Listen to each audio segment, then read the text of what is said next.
In the ruins of an old city, Milo tells a drone that he's the last human left and begs his viewers not to forget about humanity.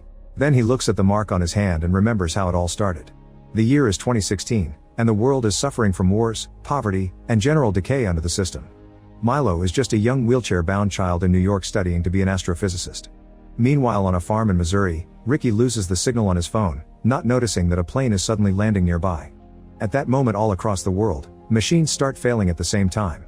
Cell signals are jammed, and planes must land whenever they can, which causes panic in the city. The sky starts fogging over, and suddenly a fleet of enormous spaceships are blocking out the sun. While the military gets ready and people panic all over the media, citizens begin having weird visions of their deceased loved ones appearing in front of them. These illusions are caused by Corellin, the alien supervisor for Earth from a race known as Overlords. He explains that they came to put an end to suffering, injustice, hunger, and sickness, and that a new version of Earth known as Utopia will be the new law of the land. As days start to pass, the aliens keep their word, and wars are dropped all over the world. Reporters in shock record the unbelievable fact that old enemies are now dropping weapons and holding hands. People in power aren't very happy about this, since wars have always been a lucrative business for them. In Missouri, Ricky's neighbors are worried about how they should proceed, but Ricky points out aliens have only been helping so far, so they should sit patiently and wait because it doesn't look like an invasion. Later in the evening, Ricky and his wife Ellie notice that all the appliances inside the house are going haywire. Suddenly the house starts shaking, so the couple takes their dog and go hide in the cellar. At that moment, a light begins glowing around the house, and a mysterious force removes the screws from the door so the light can reach Ricky. As the house around him begins coming apart, Ricky comes outside and finds a huge drone waiting for him. Only when Ricky agrees to climb aboard does the spacecraft return his house to its proper place. While a giant spaceship appears above the White House, Ricky is taken away by the droid, which suddenly teleports him into the room of a fancy hotel in New York. This brings back memories of when Ricky spent his honeymoon here with his deceased wife, and he realizes it's an illusion. Suddenly the disembodied voice of Corellin starts talking and he asks Ricky to be the ambassador between the Overlords and the Earthlings. At first Ricky freaks out, saying someone like a politician should do this, but Corellin points out they're corrupted and Ricky earned the trust of his neighborhood in a fair way. Then Corellin gifts Ricky a mysterious gadget without telling him what it is. Meanwhile in the White House, a mother raises her sick baby toward the spaceship. Soon afterward, government officials and the press shows up at Ricky's farmhouse to cover the first alien abduction. At that moment the drone drops Ricky and leaves, so government agents quickly surround him and demand to have the gadget, threatening with violence. Ricky refuses, and Ellie comes with a camera to record any possible case of brutality. The agents still keep their guns out and Ricky has no choice but to hand in the gadget. As they open it, the baby in Washington magically gets healed. Hours later, the same news comes from all over the world. Diseases are slowly disappearing, even the incurable ones. Ricky is invited to the White House to give a speech to the people of Earth, and he introduces himself as the ambassador. However, Ricky soon gets nervous because he can't answer any of the questions reporters have for him, and they don't like it when he says Corellin feels the world is not ready to see him yet. From then on, whenever Corellin needs to talk to Ricky, he picks him up in the drone and shows the hotel illusion. As months pass, the Overlords begin taking care of other problems like hunger and poverty, using Ricky to be the link between nations and establish better political relationships. Some people still aren't trusting though and think the aliens want them to lower their defenses for an invasion. A resistance movement called the Freedom League, funded by media tycoon Hugo, starts gaining followers and spreading doubt in Corellin's patronage, filling the streets with protests. Ricky tries to convince Corellin to show himself to gain people's trust, but he keeps turning him down. Meanwhile, Milo's great intelligence has earned him a full scholarship. He's always watching all the news about the aliens and figuring out how their technology works. One evening, Milo comes down the stairs on his own and finds his mother arguing with a dealer outside. The guy takes out a gun and hits Milo's mom, so Milo tries to come to her defense. This causes the dealer to shoot him in the chest. His mother rushes to hug him, but at that moment, a light beam appears from the sky. This light kills the dealer in seconds, then it heals Milo. Not only his wound is gone, now he can walk too. This incident is covered by the media and Hugo accuses the aliens of playing to be God. In Missouri, Ricky and Ellie have an argument because Ricky has been very absent lately, and Ellie isn't sure if they should get married after all. Suddenly Ricky hears his dog barking and some noises outside. When he comes out to investigate, he's suddenly knocked out and he disappears. Moments later, Ricky wakes up inside a van to discover he's been kidnapped by the Freedom League. He's taken to a remote base supervised and spends the night inside a cell. The next morning, while Ellie begs the aliens to bring her husband back, Ricky is taken to see Hugo, who wants to take back the power out of the Overlord's hands by destroying all the good things they've given humans. What Hugo doesn't know is that Corellin is secretly broadcasting this to the whole world. Ricky obviously refuses to help with such an awful plan, causing Hugo to order his men to kill him. When a bullet is about to hit Ricky, the aliens freeze time around him, interrupting the broadcast. The drone comes to pick Ricky up and he enters the illusion once more, where his dead wife is waiting for him.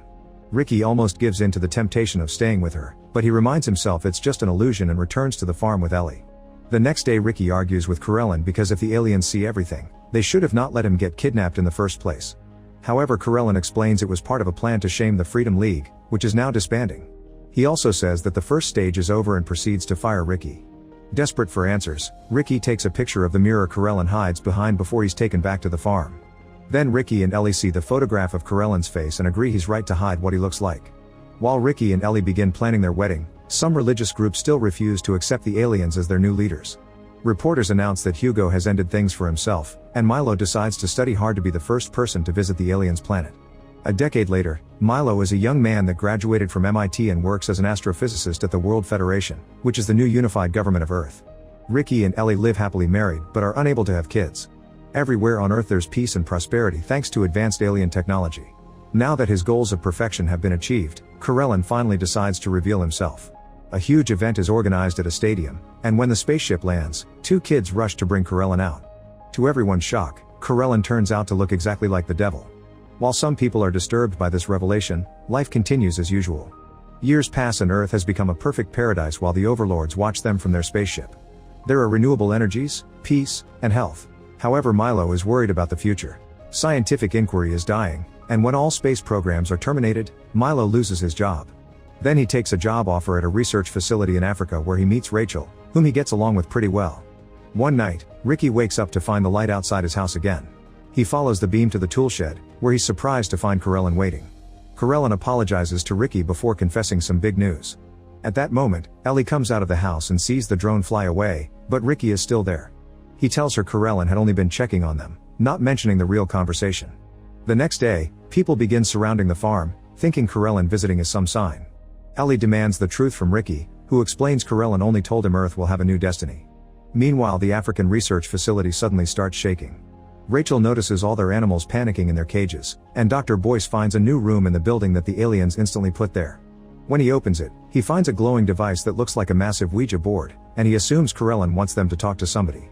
Later, when he researches the history of the Ouija board, Boyce discovers it used to be a tool of Satan because it revealed information that only God should know. Later that night, in a house in the American suburbs, Tommy is having nightmares and wakes up to see a light outside. The drone is flying around the house and directs its light beam to the stomach of Tommy's mother, Amy. After the drone leaves, Amy's husband Jake is woken up when he hears her repeat, "We have to save the children." Then she asks about Tommy, so Jake goes outside and finds him in the garage. The light shorts out when Jake tries to turn it on, and Tommy stares creepily at him as he says it will end and begin. At the same time, Amy says don't touch us in her room. Tommy repeats the same words and pushes his father away rather aggressively. The next day, Jake and Amy have an argument. Jake tells Amy that Tommy has been acting weird all day and he just walks around with an empty stare. He also points out that Amy often yells in her sleep, which she blames on stomachache. Sometime later, they bring Counselor Peretta, the child of a missionary struggling to find the place of her own faith in a time when God isn't needed. During the first session, Tommy tells Peretta he has terrifying apocalyptic visions. He can see a giant eye covering the sun, and he's sure they aren't just visions. He thinks he actually goes there. When Peretta asks too many questions, the voices in Tommy's head go crazy and he snaps, running away in panic as he hears a baby crying. When Peretta gets too close, an invisible force tightens the chain with the crucifix around her neck, almost killing her before she pulls it off. Then Tommy begins feeling better and touches Amy's stomach, saying the baby stopped crying. Amy is confused because she isn't pregnant while Peretta leaves the house in fear of what she saw. In the meantime, Milo tells Boyce he's seen lab and wild animals exhibiting creepy behavior with their eyes glowing green. However, Boyce seems only concerned with persuading Karelin to invite him to his exoplanet and wants his employees to behave not to scare Karelin off. At the farm, Ricky is trying to go through his day, but he keeps feeling pain in his arm.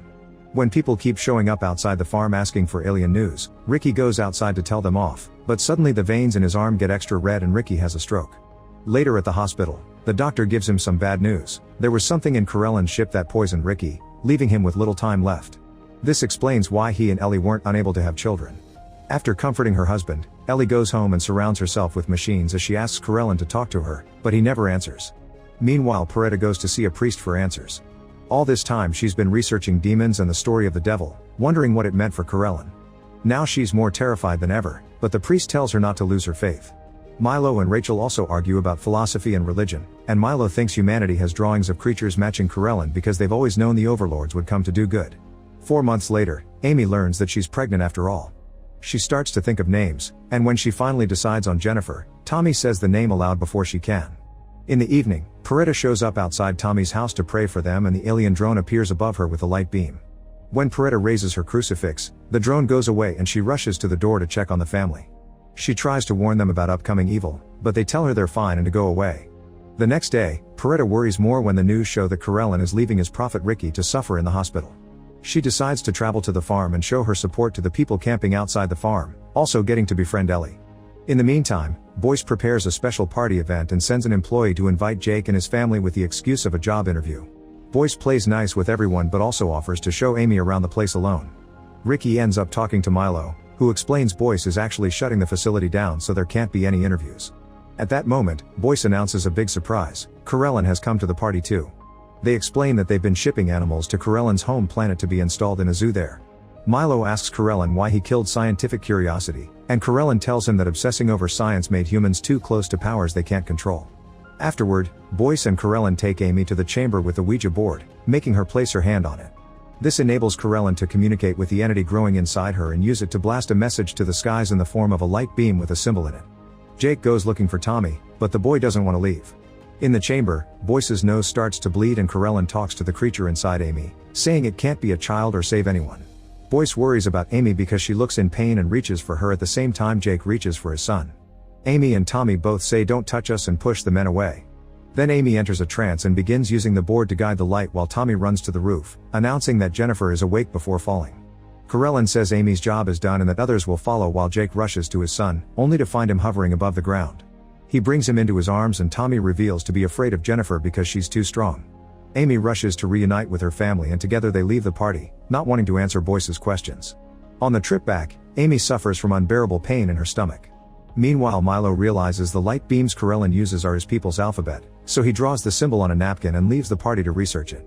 Rachel follows him and finds him drawing the symbol on a star chart, revealing that it represents the constellation of the Carina system, the Overlord's home world. The excitement causes them to kiss. The next day, Corellin visits Ricky and Ellie again. He hands Ricky a vial of medicine to heal him, which is very rare and hard to make, but at that moment Peretta bursts in, accusing Corellin of being a liar. This makes Corellin confess that the illness didn't sterilize Ricky, Corellin did. He did this out of kindness because the Earth's days are numbered and it's always harder for people with children. While Ellie yells at him, Peretta grabs a shotgun and shoots Corellin, who falls to the floor in pain as he tells Ricky he only wanted to protect him from the pain. Feeling guilty, Ricky injects Corellin with the medicine, instantly curing him. Then Corellin tells a crying Peretta that her faith is poetry but still useless because nobody can stop what's coming. Later at home, Peretta sees the ghost of her mother and follows it until she unfortunately falls off the balcony. Meanwhile, Boyce realizes that Corellin had asked him for animals because he's making a new ark.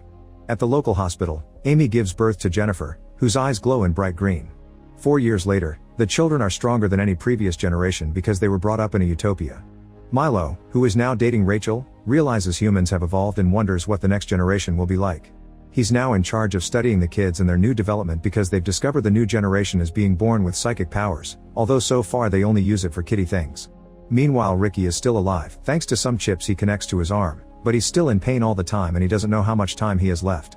There's also a resistance forming in New Athens, where keepers of the old way of life are mobilizing and inviting everyone to join them before the end, although they can't explain what this end is. One night, Corellin visits Ricky and tells him what will happen to the world. He also says he can spare Ricky if he agrees not to stay here, but Ricky turns him down. The next day, Milo and Rachel find kids in the park acting weirdly. Suddenly children all around the world fall into a kind of trance, raising their right hands towards the sky and chanting Jennifer's name. Older kids actually show up at Tommy's house looking for their leader. Milo realizes all the children are connected and calls Jake to let him know while Tommy explains that Jennifer shows them visions of new worlds. Jake tries to tell the kids to go away, but they ignore him as more of them arrive to fill the streets. Amy checks on Jennifer, who says she sees it all and there's no need to feel afraid. While she uses her powers to talk directly into Tommy's and the children's minds, Jake decides it's time to move to New Athens. The kids are still blocking the streets, so Jennifer has to use her powers again to make them move. When they make it to New Athens, they discover the city matches the times before the aliens. It's polluted, overcrowded, smelly, and there's always death in some alley. Milo keeps calling Jake to talk about Jennifer, but Jake ignores his messages. Shortly after they arrive, the cops bring the family to meet Mayor Jerry, who expresses it's better to live with real free will than a utopia, and if New Athens ends up failing then he'd rather see it burn. Amy notices that the kids stare creepily at Jennifer here too. Later at their new home, Amy convinces Jake to talk to Milo for the sake of their daughter. Jake humors Milo's request to ask Jennifer a few questions, and as Milo asks about the future, the connection begins failing. Jennifer says she sees it all before her eyes start glowing and she shows Milo a vision of the destruction of the planet, which freaks him out. The call ends with Jennifer announcing that the end begins. Desperate to save Earth, Milo plans to sneak into the Overlord's spaceship with the next shipment of animals. Rachel reluctantly agrees to help but she's heartbroken that he's leaving. She shows him the way they put animals into status inside bags, which is terrifying to Milo but he's determined to do it anyway.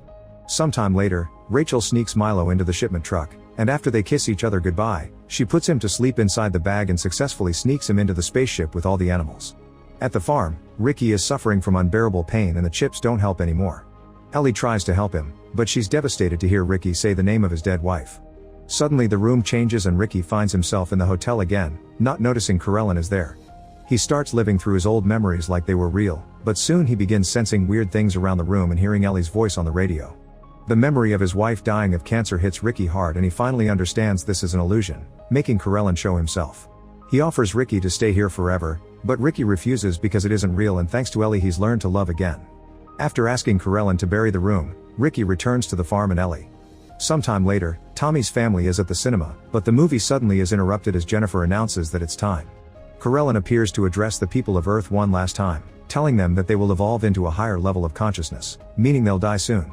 As the children stand up and raise their hands to the sky, Corellin also informs them that the kids will all leave them and become superhuman, and that no more children will be born on Earth. At that moment, pregnant women realize they've lost their babies, and children begin floating upwards into the sky while ignoring their parents' pleas. However, Tommy manages to stay behind. Afterward, the family goes looking for Jerry and finds him at the church and the cemetery where his daughter is buried. He's really drunk and has already activated a bomb to blow up New Athens, saying humanity has no future without children. While Jake fails to make him see reason, Tommy explains he only stayed a few more minutes to say goodbye, and now he must join his sister too. Amy cries as Tommy floats up and then goes to stop Jake from canceling the bomb, agreeing that their time has come to an end and that at least they lived a good life. The couple holds hands while the bomb blows up, destroying New Athens completely while nearby Jennifer is on top of a mountain, sending a beam of light up into the clouds as she absorbs the energy of every being on Earth. In the Overlord ship, Milo wakes up and immediately injects some medicine into his body to survive. When one of the Overlords finds him, he actually welcomes Milo warmly and shows him their home planet, which is dark and full of lava. He also explains that back on Earth, 40 years already passed while Milo was traveling. Then the Overlord says everything has already happened to Earth and that's always been the plan of the Overmind, which is the collective consciousness of the universe. The Overlords have spoken to it for thousands of years, and they visit worlds to change them when the Overmind orders it.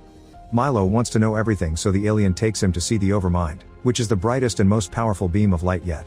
When the ship enters it, Milo finds himself in a white space talking to an orange shadow that represents the Overmind. To help Milo feel safer, it takes Rachel's form as it explains this is both God and evolution, that the children have moved on, and that the rest of the humans will be integrated into the cognitive melting pot. It's a lot for Milo to handle, and as he leaves the white space, he asks to be taken back to Earth before he passes out. When Milo wakes up, he discovers they're back on Earth and that around 85 years have passed since he left. The planet is abandoned and all of humanity has died out. The Overlords still want to help Milo and retrieve Rachel's aged frozen body from the rubble. When Milo goes to see her, he's so angry over what happened that he pulls at the necklace he gifted her and causes her body to shatter into pieces. This leaves a burnt mark on his hand. Afterward, Corellin shows up and confirms Milo is the last human. He says he envies mankind because his race can't go into the light like humans before offering Milo to stay there with them. However, Milo refuses and instead volunteers to return to Earth to report back findings of interest, since the Overlords never looked at a planet after destroying it before. After making the recording from the beginning of the story, Milo finds Jennifer still on top of the mountain sucking up all the energy from what's left of the Earth. The ground starts to crack and Milo realizes Earth will be destroyed literally, so he begs Corellin to save at least one thing of human culture as a memento. The Overlords play for Milo his memories, allowing him to relive his life and precious feelings. For a brief moment, Milo is happy again right before the planet explodes and nothing is left. Make sure to subscribe and turn on notifications so you can watch more videos like this. Thanks for watching.